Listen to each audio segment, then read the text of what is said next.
Hello and welcome to the Eastern Front. My name is Giselle Donnelly and I'm a senior fellow at the American Enterprise Institute. I'm joined by my colleagues Julia Joja with the Middle East Institute, Georgetown and George Washington Universities, and Dalibor Rohach, also with AEI. On our podcast, we talk about the many threats and dangers that have arisen along a line that runs from the Baltic Sea to the Black Sea, what we call the Eastern Front, and how those matter to the United States and indeed to the world. We're very pleased today to have as our guest our colleague at AEI, Dr. Leon Aron, one of the leading experts on Russian affairs for certainly at the course of my career. Leon, I'd say, as long as I've been alive, but that would age both of us. So it's really great to have you here, Leon, and in particular to talk about your new book, Riding the Tiger, Vladimir Putin's Russia and the Uses of War. So I hope you'll walk us through the arguments you make in that book as we proceed. If you enjoy our podcast, please consider subscribing, rating, and reviewing us on Spotify, Apple Podcasts, or wherever you get your podcasts. Leon, again, most welcome. Riding the Tiger. I hope Vladimir Putin has a saddle because whatever beast he's riding is a pretty wild one. Please give us your take on Vladimir Putin's Russia and in particular the uses of war. Well, first of all, thanks to all of you for finding the time to talk to me. Riding the Tiger, I guess it's a metaphor for politicians choosing a seemingly dramatic way out, a shortcut, but then being unable to either walk back whatever consequences that choice engenders, or in effect being consumed by this choice. I think this is probably what happened to Putin. The book is, I started it before the war on Ukraine. Although the original title was A Small Victorious War, the students of Russian history among our listeners would know this. This became almost a cliche, a proverb. In other words, to prevent a revolution, start a small victorious war. It was said just as the disastrous war between Russia and Japan was getting underway in 1903. So the idea was that whatever happens, and I did predict the war, although I predicted a different war in 2018, or rather a different target for Putin's aggression, and we can talk about this. But the sense was the war in Ukraine, one way or another, will end, and we can talk about that as well, of course. But the Russia that Putin created, that Putin forged, the house, as one of my chapters I think is titled, the house that Putin built, will remain. Of course, short of his ouster, which is unlikely, or his physical demise, which is more likely, I think, unfortunately, for Russia than the ouster, but appears to be, despite all the rumors, in a rather good health. So we will have to live with that Russia, and this guided tour of the house that Putin built, I think, ought to persuade us that he created a country, a nuclear superpower that he inherited, and primed it for war. This militarized patriotism, as I called it, became the foundation of his regime's legitimacy. It will stay there, and we will have to reckon with this Russia.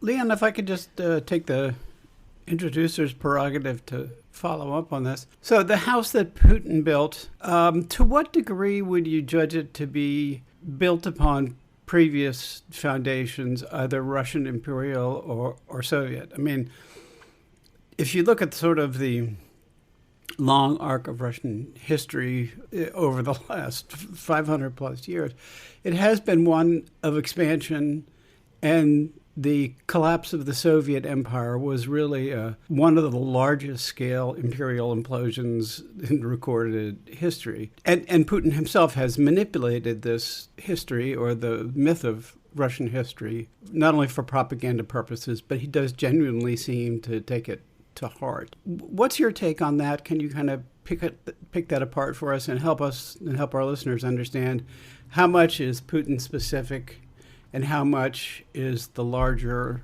legacy of the Russian past that he's either channeling or, as you say, that not only will exist beyond Putin, but pre-existed Putin? Well, Giselle, you gave 75% of the answer. These questions are always in the form of a statement. Let me just sprinkle a few pieces of icing on this cake that you served. So Putin, in the last, by now, almost quarter century, positioned himself as a Russian patriot. And he may very well be one. But of course, most of his life was spent under the Soviet Union. He is the Soviet patriot, first and foremost. And I track that in the book.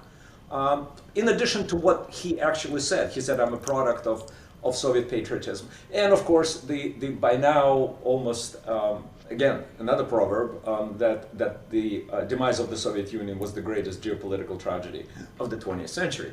What I think Putin saw immediately, because he was the Soviet patriot, and what the revolutionaries of the Gorbachev era either did not notice or did not pay too much attention to, was the colossal trauma inflicted upon millions of Russians when the country that they considered to be exclusively positioned in the world, and especially with regard to the United States, which of course is, from Lenin on, they measured themselves against the United States. It's a very interesting question. We can return to this.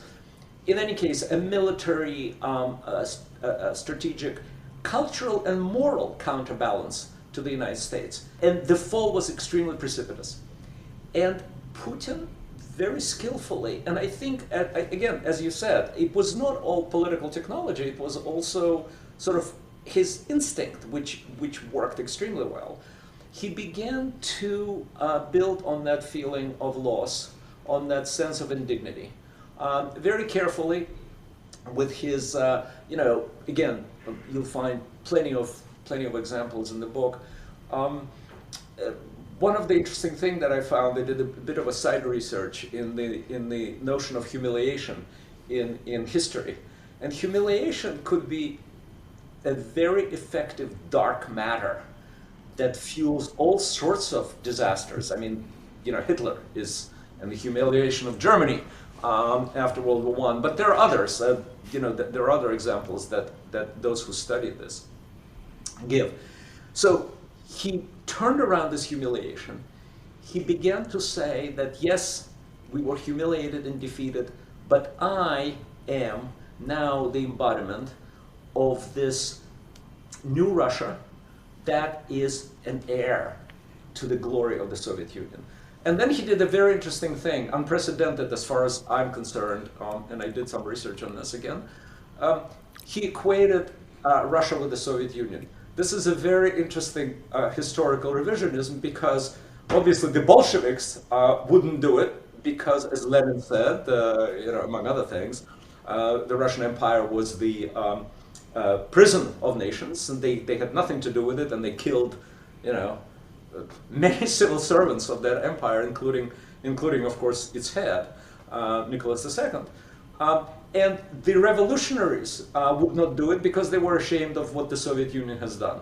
So here comes the man, and he says several times, well, but what's Russia? Russia is the same Soviet Union, just under a different name. And that fusion, I think, was very instrumental to the new legitimacy that he created, to that militarized patriotism built on the recovery of the Soviet superpowership and the glory, and of course, a very clear subtext of revenge. Would you also add to this if there are any milestones along the path that you're describing towards building this house of Putin. You reference at the beginning the war in Ukraine. There's two invasions, the full scale and the 2014. And to me, he's been not just in military planning, as it turns out, long term in both cases, but also in the way he talks to his domestic audience as well as to the international community, including through references like the Soviet Union's fall was the biggest catastrophe of the 20th century. He starts building this house, as you're describing, in relation also, of course, to the United States and to the West. So looking back over the last, let's say, decades, what are to you the most important milestones in building his house? Well, the sort of preview of coming attractions came into that famous Munich speech that he gave at the conference on Security 2007. Completely flabbergasted everybody. Because remember, he inherited the freest, most democratic Russia that ever existed. He was also served, and of course, Yeltsin does not get any credit for this, but Putin was also served on a silver platter, a completely refurbished Russia. I mean, this is no longer an autarky.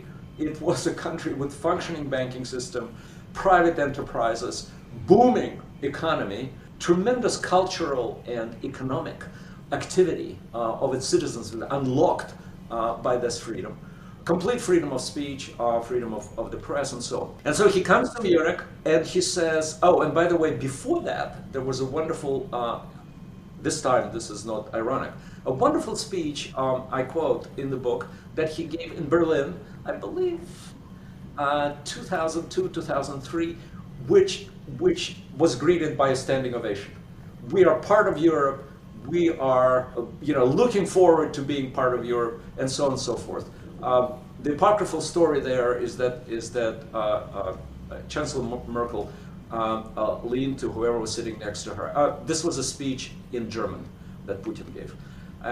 Leaned to somebody who was sitting next to her and said, "I guess we got to be grateful to the KGB at least for that." And so then there is this speech in Munich. We are a victim of aggression. Suddenly, the expansion of NATO become a mortal threat to Russia. You're dictating the world what to do. The U.S. is still not mentioned. And then, of course, came what I think is a programmatic speech, which essentially contained all the seeds of this poisonous flowers and fruit that we see today. And that, of course, is March 18, 2014, celebrating the occupation of Crimea. Everything is there. The so-called diktat of the West, the color revolutions. Is Russia going to submit and stay on its knees, or is going to become an independent, proud power? You will never break us. And what was interesting, of course, and I think the key, was that essentially Putin laid an impenetrable border, impenetrable barrier between Russia and collective West. There cannot be any, there could be truces, but they cannot be a formal and definitive reconciliation. Now, to your question, Julia, I think that's very astute. The main audience for Putin is always domestic, And the irony of this, of course, is that, well, of course, after he, invaded and occupied Crimea, the story changed. But until then, Russia was probably in the most benign geopolitical environment of its history. In other words, all of these, it became the part of G8, which is, essentially was smuggled in. It does not deserve it by any means, either economically or politically. All sorts of bridges, all sorts of very enthusiastic support by the West. And to me, this shows the time has come for him to make that pivot. And I explain why. Because until then, the legitimacy of the regime and Putin's popularity, which is one and the same, everybody hates the regime, but they like Putin, was based on economic progress and the phenomenal growth of incomes, about 8% a year between 1999 and 2009. He comes back to his third presidency, and in addition to this enormous, still the largest protest rallies of his reign, he's told by everybody, including his best buddy Alexei Kudrin, that either we liberalize the economy and politics, or at best we will crawl along. Forget about this phenomenal growth. And by the way, Kudrin, of course, was right, because unbeknownst at that time, Russia already entered the longest stagnation period of its modern history, 2009-2018. Growth of 1.5, and that's exactly what Kudrin predicted. And of course, Putin rejected that. I detail Kudrin's program of economic and political liberalization, well, for obvious reasons. And instead, he chose to shift the basis of his regime's legitimacy and his popularity, of course, from this economic progress and growth of incomes to what I called militarized patriotism. And this is, I think this is where it all started. And going back to the tiger was saddled and made trot in the right direction. But again, I'm not sure Putin wanted to get off that tiger, but the tiger wanted, needed. Tiger had its own ideas. It had its own ideas, and it needed meat. The bloodier and the warmer, the better. So if I can just pick up on the tiger metaphor, so I assume, if you do try riding a tiger, I mean in the end the tiger will eat you, right, or bite off your head. So I wonder if you could you already alluded to what might happen in the future, but I wonder if you could sort of look into the crystal ball again. There has been so much talk during this war of possible off-ramps for Putin and how we can sort of give him a dignified exit from all this. Yesterday I saw a clip by BBC's Steve Rosenberg, who's in Moscow, reporting on the new Putin-themed calendar issued by Komsomolskaya Pravda, which is a pro-Kremlin tabloid. So you get a picture of Putin for each month of the year. Putin playing with puppies, Putin on a submarine, and so on and so forth. And so what Rosenberg says is that it is very striking that in this 2024 calendar, there is no reference at all to the war. All of the pictures predate the war. They are 2 years old or even older. And there has been plenty of opportunities for the creators to reference the war. Putin announcing the annexation of these newly occupied territories, Putin decorating the quote-unquote liberators of Mariupol, what have you, but it's been sort of carefully scrubbed away. And clearly there has been a sort of editorial decision made about. Clearly there is a sense that the war is a liability. And if it continues to be a liability, what's their thinking about how he can extricate himself from this? That's a key question, Delaware. Putin's been very clever about this war. First of all, you still cannot call it a war; it's a special military operation. And stupid though it seems, of course, the sense is, oh, this is something on the side. This is something that we can sustain.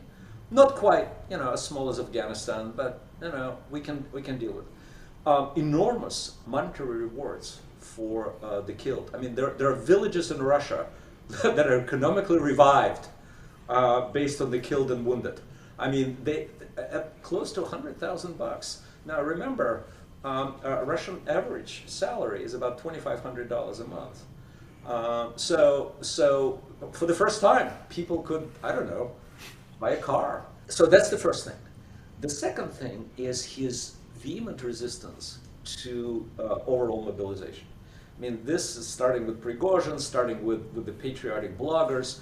They've been, screaming bloody murder, blue in the face. We need to really secure, or at least hope for a breakthrough in this war, we need essentially cannon fodder. We need the mobilization.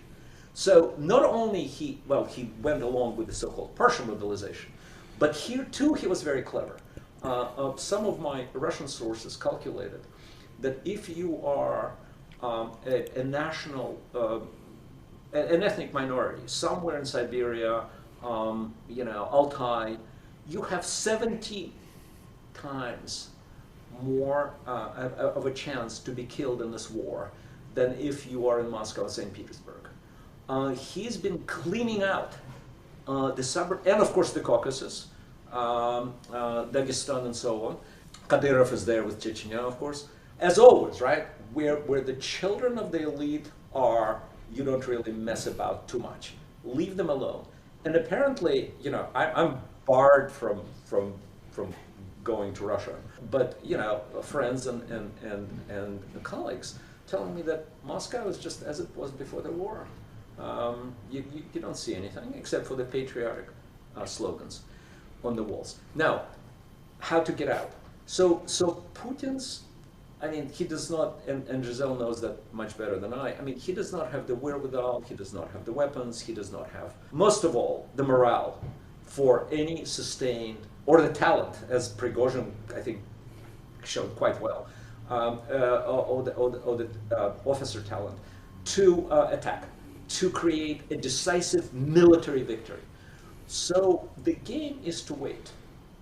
The game is to wait for the sole purpose of the West getting tired of Ukraine. As Putin just told the Valdai gathering, what did he say? Within a week, if the West stops supporting Ukraine, within a week it disappears. And so that's it. This is the World War I war in the trenches. Putin, unfortunately, and again, I hope to be corrected by Giselle, certainly within a year or so, I don't think we could expect any decisive erosion of the communication hubs, of the supplies. That is apparently seems to be the strategy of Ukraine to lead to any decisive breakthrough. The problem is, and for Putin, is that two can play this game. If, contrary to his calculations, the West does not get tired of Ukraine, then he is not invulnerable. Again, it's very hard to calculate, but some of the Russian analysts believe that he spends $300 million a day on this war. Okay, so it's 100 billion plus a year. Not small change for a country that's 1/16 of the U.S. GDP. But most importantly, again, for Putin, is the popular mood. I don't think this war could be hidden from the Russians for years and years to come. As Trotsky said, you may not be interested in this war, but this war is interested in you. So this war might at some point be very interested in the Russian population, and Putin may confront the choice of general mobilization.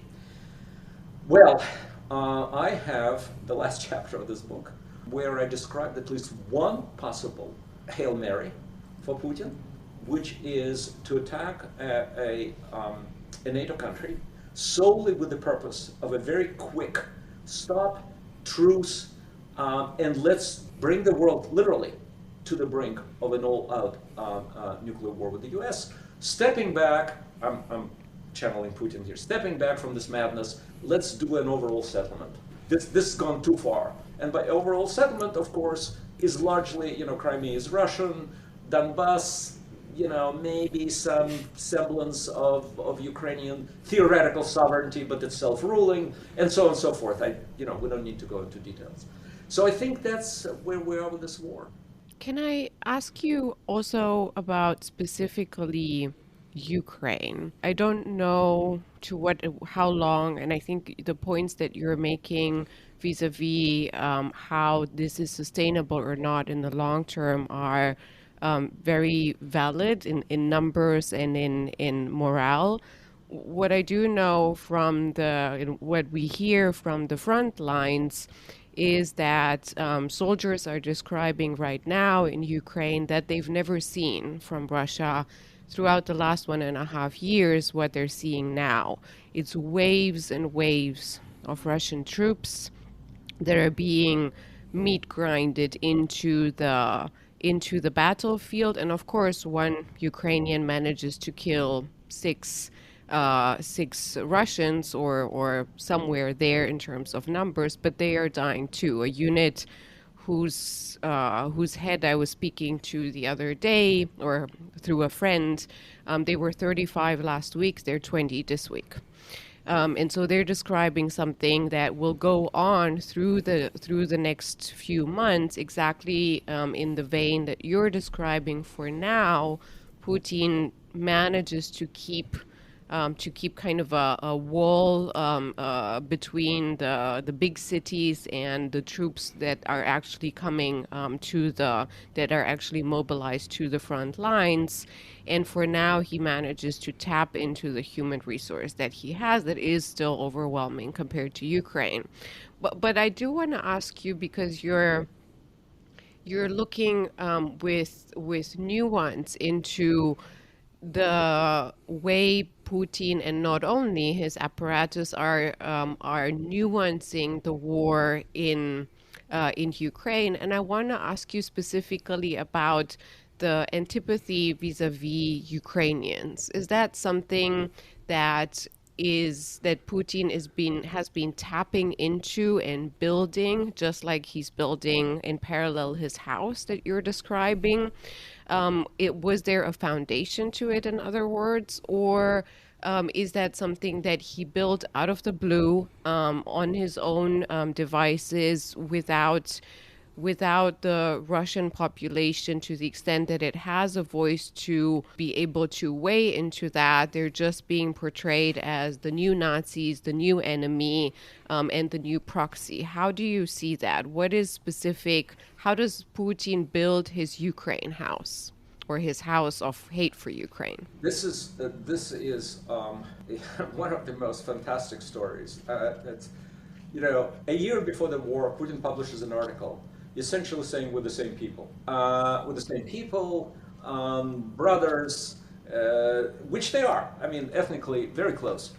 And of course, this, I'm not going to go into the mythology of it. Presumably the Russian state, as Putin sees it, started in Kiev, but of course, there are all kinds of if and buts. What exactly started in Kiev and Rus? But the point is, how do you get out of this dilemma?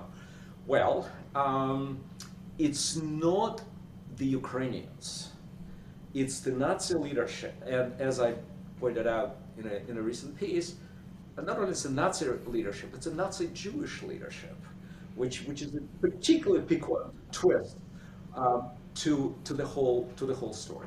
So killing two birds with one stone. As I said, Putin finally, this is a very interesting development, after resisting state anti-Semitism, which of course always accompanied any Russian war, or for that matter, any classic reactionary leader in Europe always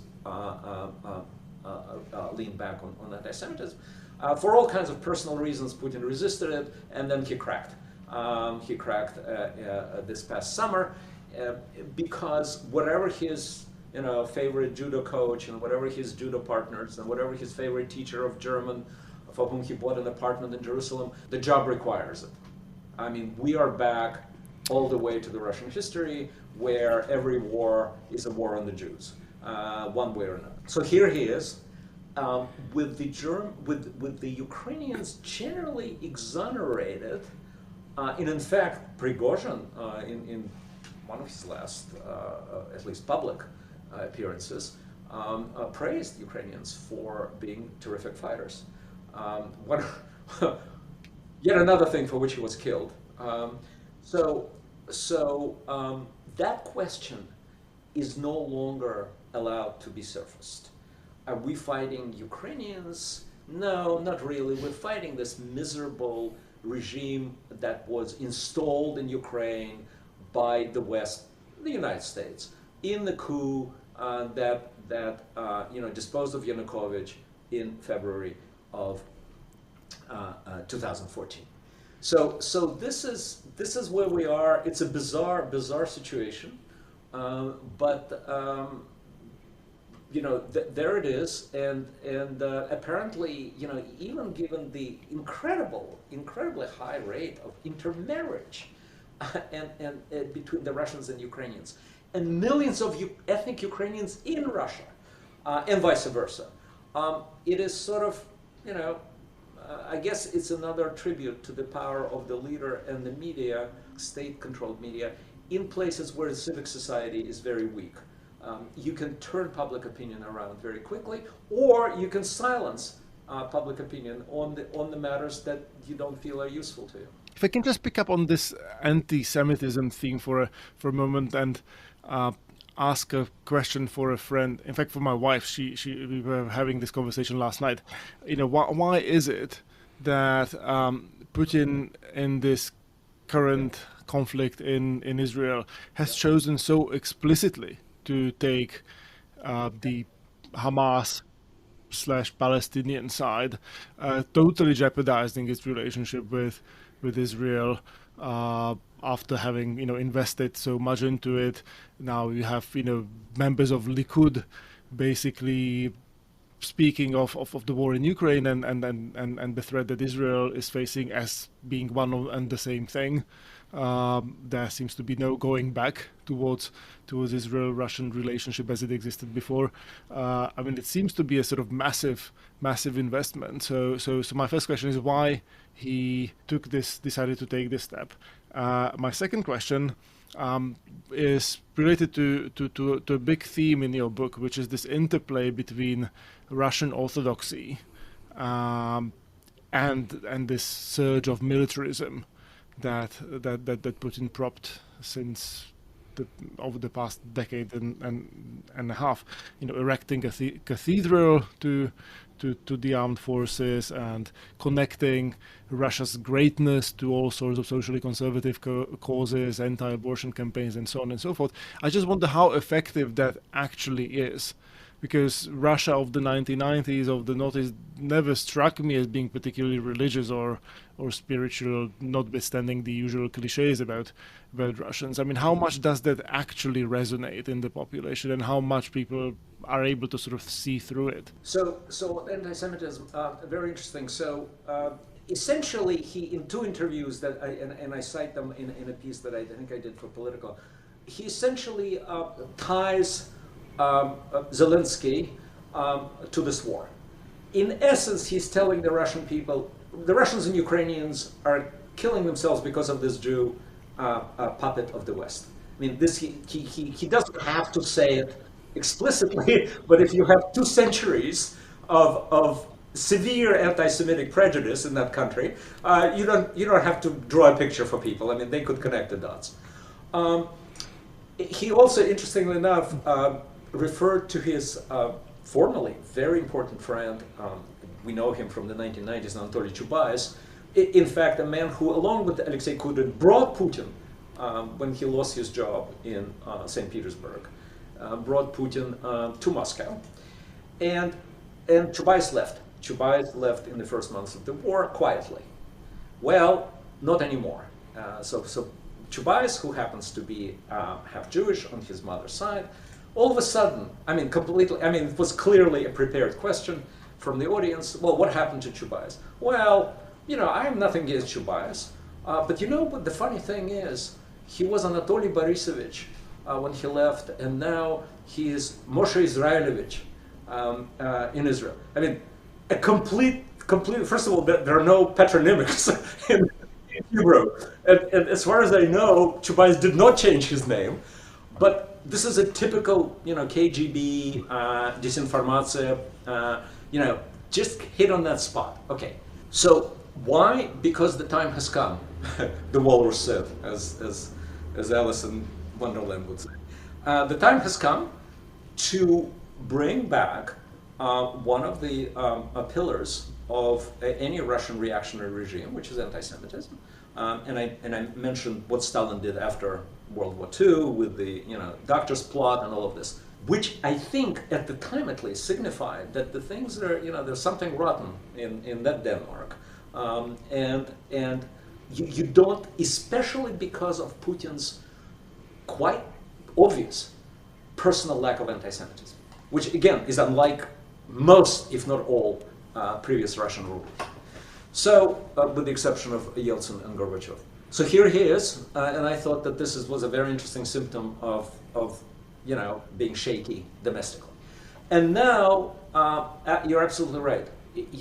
Russia under Yeltsin, I think even under Gorbachev, but I have to do this, definitely under Yeltsin, definitely under Putin until now, every time there was a terrorist act in Israel, send the most heartfelt condolences.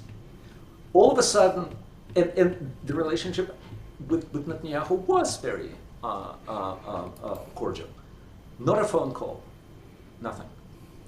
So, a couple of things here. Again, as Tolstoy mentions in War and Peace, the heart of the Tsar is in the hand of God, meaning you do what the circumstances force you to do. Well, you don't send condolences to the Zionist cancer when Iran is sending you drones. When you send your, alter ego, Nikolai Patrushev, who is the head of the Security Council, to negotiate with Iran well beyond drones, the exchange of even perhaps nuclear technology, but also definitely some of the Russian more advanced weaponry. So there you are. The game changed. Putin does what he has to do as a leader. With respect to the Russian Orthodox Church, I mean, ever since Ivan the Terrible poisoned the last independent metropolite, Philippe, poisoned or strangled, we're not sure, and then Peter the Great finished off by breaking the back of any independent Russian Orthodox Church, making them all civil employees, creating a synod, and so on and so forth. It was always a state institution. Now, of course, it reached kind of an apotheosis here because, I have in my book photos of the priests sprinkling holy water on nuclear weapons. So the Metropolite Kirill turned out to be just absolutely shameless, and paying for it by the Russian Orthodox communities outside Russia leaving Russian Orthodox Church in droves, and of course the Ukraine has already broken up that tie. Just absolutely shameless. The latest is that Kirill's one of the encyclicas is that those who die in the war are destined for paradise. So I mean, I think there's some cribbing there from Iranian manuals as well, and that has, by the way, that has never been the case in all the Russian wars, starting with 1812. They never said that the 70 virgins are not there yet, but the road to paradise is open. How much that is affected, the adverse side of this, the flip coin, was that the Russians never really, having never had Reformation, never really had any personal kind of passion for their church. You ask, the Poles repeatedly ask Russians, are you a Russian Orthodox? Oh yeah, 75, 80%. Well, how often do you go? Easter, maybe, maybe. That part, unlike the other elements of the house that Putin built, I think is going to collapse. Is going to collapse very soon as the state stops essentially propagating this type of the attitude. The Russians, even Belinsky, said that the Russians have a proverb that, yeah, we have icons, yeah, it's fine when they're on the wall, but they're also very good for covering pots. So, so, it was a strangely atheistic people, not because of any self-conscious or intellectual atheism, but because the church has always been so corrupt and rotten.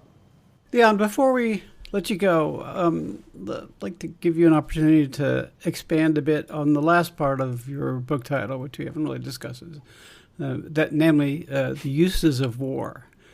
Also, kind of a very resonant phrase. If there's not, very erudite but impenetrable manual from the General Staff in the 1930s with that title, then there should be. What do you mean by the uses of war in the Putin context? And as a final, crack, it does seem to me that sometimes, you may think you can use war, but sometimes war uses you in ways that you don't anticipate. But how do you read Putin in that context? What I think I tried to say, it could have, the subtitle could have stopped at, Putin's Russia. Or something. The uses of war, I think, is there to alert the reader that, or rather pull the reader from the obvious. The way uses of war beyond, the standard one,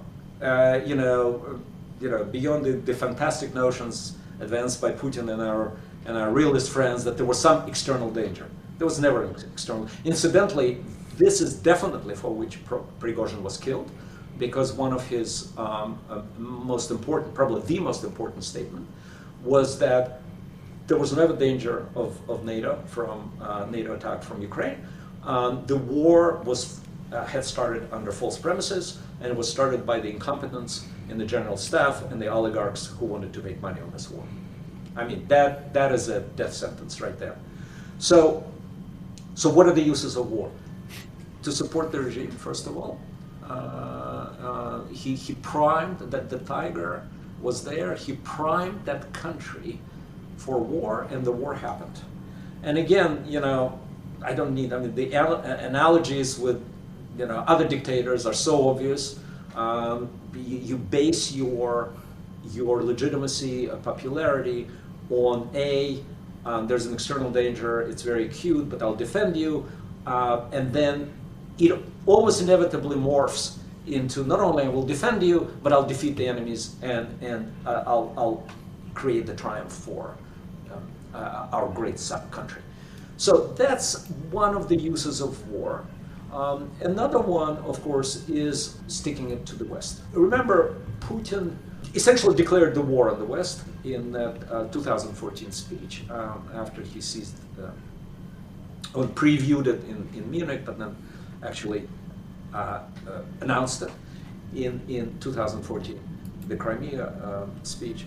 The friend of my enemy becomes my enemy. Incidentally, going back, why Putin is silent on the Hamas atrocities? Well, Israel was sort of a friend. Remember, Putin was the first, and remains so far, the first and only Russian or Soviet leader who ever paid a state visit to Israel. But now, things are very tough, and a friend of my enemy becomes my enemy. So Ukraine is there. And finally, as I mentioned in the book too, Putin could not tolerate, talking of the uses of war, Putin could not tolerate a Western-oriented, democratic, and presumably eventually prosperous Ukraine.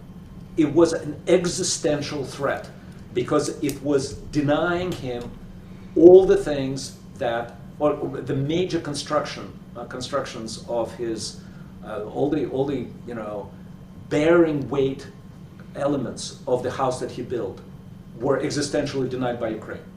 You don't need a dictatorship, you don't need a war, you don't need a perennial contest with the West to be independent, to be free and democratic, and most of all, prosperous and open to the rest of the world. So that, these are the uses of war that I saw there. Leon, friend and colleague, thank you so much for helping us unravel the riddle, solve the mystery, and clarify the enigma that Russia so often is for us in the West. So thank you again for joining us. I hope the book achieves the sales and the notoriety that certainly deserves, and that especially people in important places read it and learn from it. So for me, Giselle Donnelly and Julia Joja and Dalibor Rohach. Thank you to our listeners for joining the podcast. If you enjoyed the podcast, please consider subscribing, rating, and reviewing us on Spotify, Apple Podcasts, or wherever you may get your podcasts. But get some podcasts. Don't be caught short of podcasts. And if you enjoyed the program, please consider subscribing, rating, and reviewing us. You can find more material from the Eastern Front crew, both in the show notes and the newsletter that we put out on our website, aei.org. Please also subscribe to us or follow us on Twitter or X or whatever you prefer to call it. But there are so many ways to access the work that we do. Thanks again, and until next time, see you later.